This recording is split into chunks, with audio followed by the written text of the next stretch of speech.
હાલમાં બનાસકાંઠા જિલ્લામાં અને આજુબાજુના તમામ જિલ્લામાં ચાંદીપુરા વાયરસ નામનો બીમારી ફેલાઈ રહી છે, જે 0 થી 14 વર્ષના બાળકોમાં ફેલાઈ રહી છે।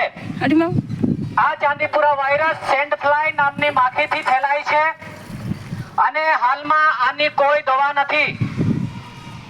0 થી 14 વર્ષના બાળકોમાં કોઈ બાળકને તાવ આવતો હોય, તાવ આવ્યાની સાથે ખેંચ પણ આવી શકે, બાળક અર્ધબેભાન પણ થઈ શકે અને જે જગ્યા પર મચ્છર કરડે હોય એ શરીરના ભાગે લાલાશ પડતા ચાઠા પણ જોવા મળે।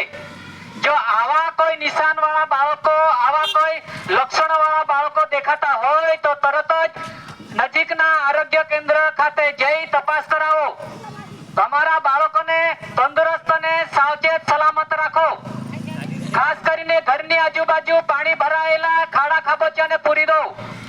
નક્કામાં